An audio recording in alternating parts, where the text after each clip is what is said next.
Un jour, alors qu'elle étudiait à la bibliothèque, Shen Yao reçoit un appel. Dès qu'elle décroche, un homme à l'autre bout du fil l'avertit que quelqu'un vient pour elle. Soudain, 4 hommes en costume l'encerclent, et il est clair qu'ils ne sont pas là pour lui offrir des bonbons. Shen Yao se lève immédiatement et court vers la sortie, mais un agent lui bloque le passage. Elle est alors contrainte de fuir dans le couloir. Finalement, elle trouve un placard, ouvre la porte et s'enferme à l'intérieur pour échapper aux agents. Mais à présent, elle est piégée sans issue. Les agents tentent de défoncer la porte, et Shen Yao est terrifiée. Mais alors que tout semble perdu, l'homme qui l'a averti lui dit de se retourner. Derrière elle, une masse d'énergie jaune flotte dans les airs. Une main en sort et l'attrape. Shen Yao ferme les yeux et attend l'inévitable. Quand les agents parviennent enfin à briser la porte, elle a déjà disparu. Elle a été emmenée par Wang, l'homme qui l'avait prévenu. Il tente à présent de l'éloigner le plus possible des agents, en exécutant des mouvements de parcours dignes des meilleurs films d'action. Mais les agents ont un atout secret pour contrer ses acrobaties, une arme à feu. Wang est touché en plein vol. Heureusement, il est presque indemne, mais il ne pourra pas s'échapper ainsi. Il pose alors Shen Yao à terre et dresse une barrière pour la protéger avant de se préparer au combat. Wang saute du rebord et, dès qu'il atterrit, il assène un coup de poing à un agent, un coup si violent qu'il doit sûrement entendre les sons en stéréo. Un autre agent se précipite sur lui, mais Wang le frappe et le repousse, tout en affrontant 2 autres adversaires. Finalement, l'un d'eux parvient à le plaquer et l'entraîne dans les airs. Après une brève lutte, les 3 alliés de l'agent projettent Wang contre un immeuble. Mais quand la poussière retombe, les 3 complices sont KO tandis que Wang est parfaitement indemne. Pourtant, au moins une dizaine d'innocents ont dû mourir dans l'effondrement du bâtiment. Il reste encore un agent à affronter. Wang flotte hors des décombres et enlève son manteau. Les choses vont devenir sérieuses. Son adversaire, fatigué de perdre du temps, décide de passer à la vitesse supérieure et soulève un autre immeuble pour le lancer sur Wang. Les personnes à l'intérieur doivent regretter de ne pas avoir pris un jour de congé aujourd'hui. L'agent projette l'édifice vers Wang, mais celui-ci, sans même transpirer, l'attrape avec ses pouvoirs, le désintègre et renvoie des blocs vers son adversaire. Ce dernier tente de se défendre, mais Wang compresse tous les blocs jusqu'à provoquer une énorme explosion qui propulse les 2 combattants dans une version miroir du monde. Wang est contrarié par cette tournure des événements, car cela va lui attirer des ennuis, mais il doit d'abord se débarrasser de son ennemi. L'agent sort son arme et vise Wang. Mais sérieusement, que pense-t-il faire avec un simple pistolet contre quelqu'un qui a arrêté un immeuble à main nue? De toute façon, l'arme ne fonctionne pas dans cette dimension. Wang n'a plus le temps de s'occuper de son adversaire, car l'énergie jaune commence à l'entourer et projette l'agent dans l'eau. Le temps commence à remonter, et Wang espère que les choses prendront une tournure différente lors de la prochaine boucle. Finalement, tout redevient normal. Shen Yao se réveille à son bureau, dans la bibliothèque, sans aucun souvenir de ce qui vient de se passer. Devant elle se tient un jeune Wang, lui demandant de l'aider avec ses devoirs de mathématiques. Les années passent. Lors d'une soirée entre lycéens, le groupe joue à Jenga, et c'est au tour de Shen Yao. Lorsqu'elle croise le regard de Wang, elle perd ses moyens et fait tomber la tour. Selon les règles, celui qui fait s'écrouler la tour doit révéler un secret. Le groupe demande donc à Shen Yao de dire qui est son béguin. Wang sourit en entendant cela, et ses camarades se moquent de lui, affirmant qu'il est impossible que Shen Yao s'intéresse à un gars aussi banal que lui. Mais à la surprise générale, y compris de Wang, Shen Yao avoue qu'elle l'aime vraiment. Et elle précise bien qu'elle ne plaisante pas, car elle l'aime depuis le jour où ils se sont rencontrés au collège. Wang est sous le choc. C'est comme un rêve devenu réalité. Ce devrait être le plus beau jour de sa vie. Mais à peine la soirée terminée, il est kidnappé et tabassé près de la rivière. Il ne connaît même pas ses agresseurs, mais leur chef, Sun Jun, a un faible pour Shen Yao. Et en apprenant qu'elle aime Wang, au lieu de l'accepter et de passer à autre chose, il a décidé de le capturer et de le menacer de mort. Wang reconnaît Sun Jun comme le chef d'un gang notoire. Il se rappelle aussi avoir entendu que ce type harcelait constamment Shen Yao. Il comprend donc ce qui se passe, mais il ne peut rien faire contre autant d'adversaires. Sun Jun passe un appel vidéo à Shen Yao avec le téléphone de Wang et lui montre l'état pitoyable de son béguin. Shen Yao est horrifié. Wang lui crie de ne pas s'inquiéter et de ne pas se mêler de cette histoire, mais Sun Jun veut qu'elle assiste à son humiliation. Il affirme que Wang est un minable et qu'il n'a aucun droit de sortir avec une fille aussi parfaite que Shen Yao.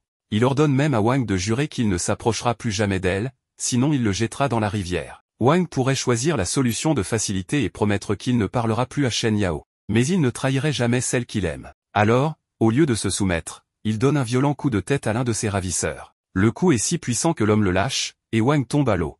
Sun Jun panique. Il n'avait jamais prévu de le tuer, il voulait juste lui faire peur. Il crie le nom de Wang, espérant une réponse, mais le silence règne. Wang est probablement mort. Sun Jun vient de commettre un meurtre, et Shen Yao a tout vu. Pendant ce temps, sous l'eau, Wang coule lentement. Mais il ne cherche pas à se débattre. Si protéger celle qu'il aime est impossible, alors à quoi bon vivre? Alors que sa vie défile devant ses yeux, Wang a une vision de son enfance.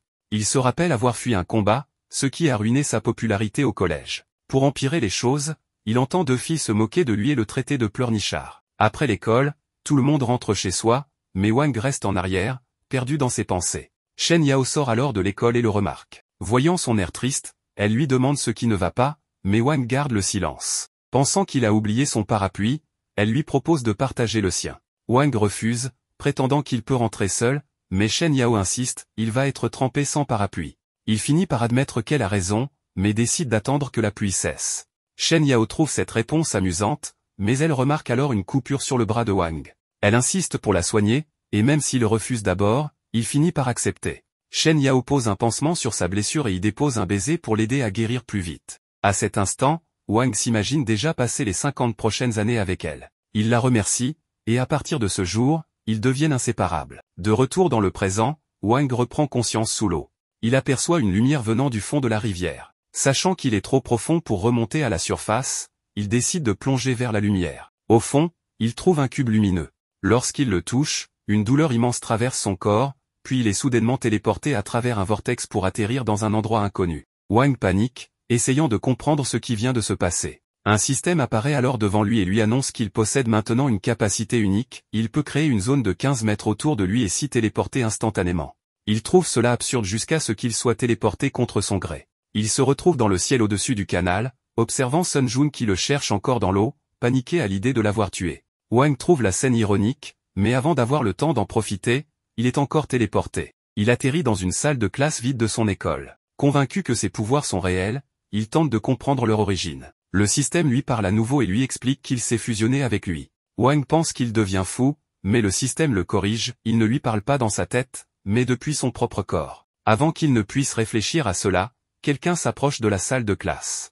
Un employé de l'école, attiré par un bruit suspect, ouvre la porte. Mais il ne trouve qu'une pièce vide avec une flaque d'eau au sol. Wang, quant à lui, s'est téléporté chez lui. Il prend une douche pour essayer de se détendre, puis vérifie son téléphone, et voit qu'il fonctionne encore. Il reçoit immédiatement un appel de Shen Yao, et dès qu'il répond, elle panique et lui demande s'il va bien. Elle propose de signaler Sun Jun à la police, mais Wang refuse, sachant que Sun Jun est déjà en train de paniquer à l'idée d'avoir tué quelqu'un. Il lui conseille de se reposer et raccroche. Allongé sur son lit, Wang réfléchit à ce qui lui arrive. Il sait que personne ne croirait son histoire. Soudain, le système réapparaît et lui demande s'il s'est calmé. Wang exige de savoir pourquoi il le suit, mais le système lui rappelle qu'il fait désormais partie de son corps. Il active alors le cube, et Wang se retrouve aspiré à l'intérieur. Là, le système lui révèle que le cube contient un macro-espace bien plus vaste qu'il n'y paraît. Même s'il ne mesure que 3 cm à l'extérieur, il possède une dimension immense à l'intérieur. Wang commence à comprendre que tout cela est bien réel. Il demande alors pourquoi le cube l'a choisi,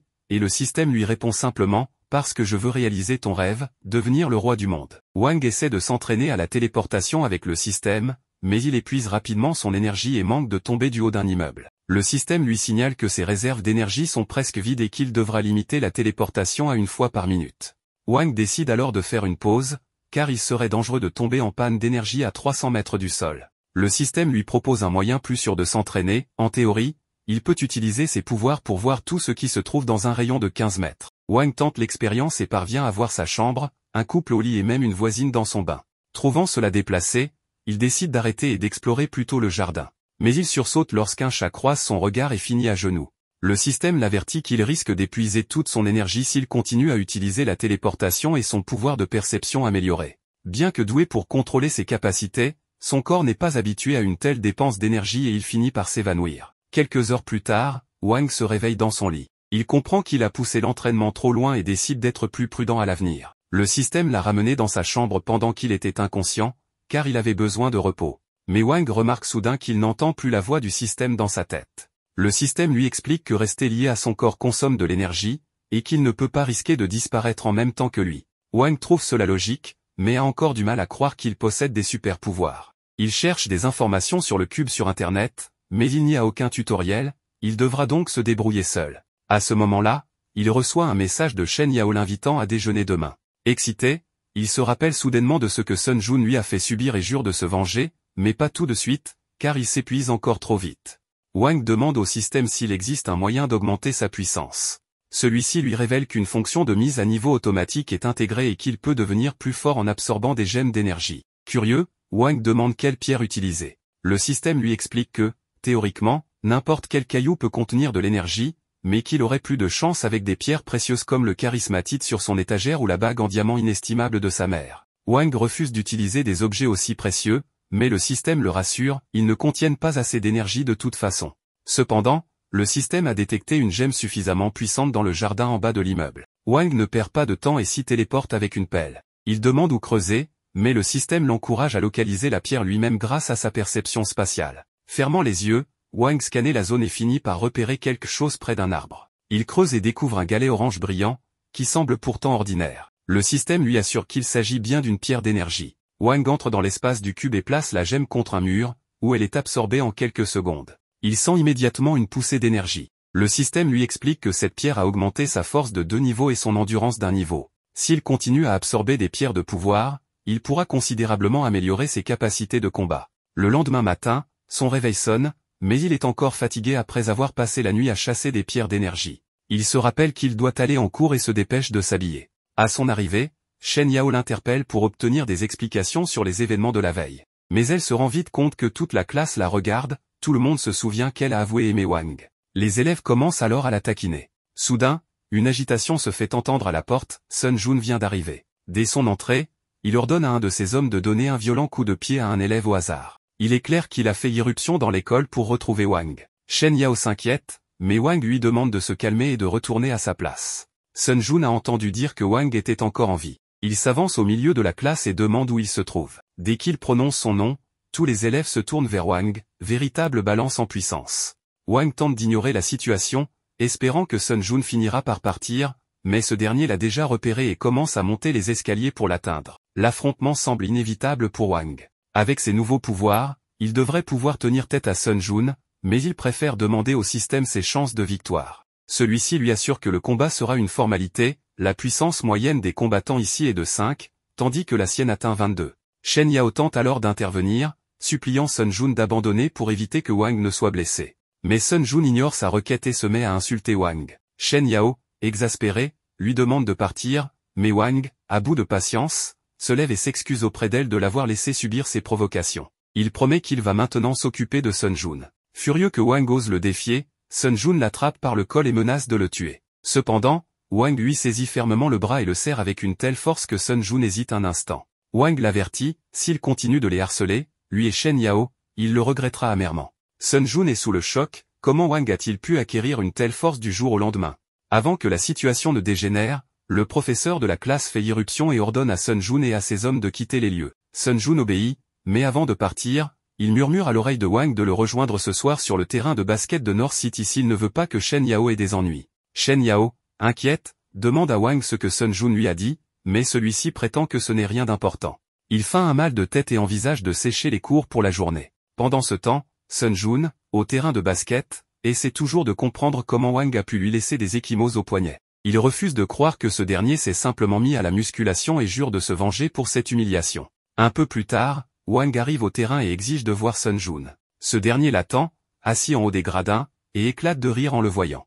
Il lui annonce que s'échapper est désormais impossible et qu'il n'a jamais prévu un duel équitable. En effet, son plan est de le passer à tabac avec toute sa bande. Le système avertit Wang qu'il pourrait être en mauvaise posture, il y a 13 adversaires en face de lui. Toujours confiant, Wang demande ses chances de victoire, mais il déchante rapidement en apprenant qu'elles ne sont que de 20%. Sun Jun remarque son trouble et s'en amuse, rassemblant ses hommes pour l'entourer. Avant de lancer l'assaut, Sun Jun offre une dernière chance à Wang, s'excuser et implorer sa clémence. Mais Wang le provoque à son tour, ridiculisant la lâcheté de son gang, trop effrayé pour l'affronter en duel. Sun Jun comprend la manœuvre, mais son orgueil l'emporte et il s'apprête à frapper Wang. Cependant, avant qu'il ne puisse agir, l'un de ses hommes, Qiang, se propose de combattre à sa place. Qiang est le plus redoutable membre du gang, et tous pensent que Wang n'a aucune chance. Même Wang doute, alors il demande au système d'évaluer la puissance de Qiang. Le résultat? Seulement 10. Ce combat sera peut-être moins difficile que prévu. Qiang attrape un ballon de basket et le lance violemment sur Wang, mais le système l'avertit à temps et il esquive. Qiang enchaîne avec un coup de poing, mais Wang l'évite avec une agilité impressionnante, esquivant chaque attaque comme un véritable combattant expérimenté. Pendant ce temps, en classe, Shen Yao s'inquiète pour Wang. Son comportement étrange et son silence l'alarment, et elle décide d'agir. De retour au terrain, Qiang commence à s'épuiser après avoir manqué tous ses coups. Wang sait qu'il doit maintenant porter l'attaque finale. Lorsque Qiang tente un nouvel assaut, Wang attrape sa jambe et lui assène un puissant coup de poing électrifié, l'envoyant violemment contre un mur. Les autres membres du gang n'en reviennent pas, Qiang, leur combattant le plus fort, vient d'être vaincu par Wang. Il se tourne vers Sun Jun pour savoir quoi faire. Sun Jun, lui, éclate de rire. Il reconnaît que Wang a réussi à vaincre Qiang, mais il lui rappelle qu'il est toujours en infériorité numérique. À 12 contre 1, il ne peut pas gagner. Wang demande alors au système si ses chances de victoire ont augmenté. Avec Qiang hors jeu, il y a un adversaire en moins, mais même ainsi, le système ne lui donne que 30% de chances de s'en sortir. La situation est plus critique que jamais.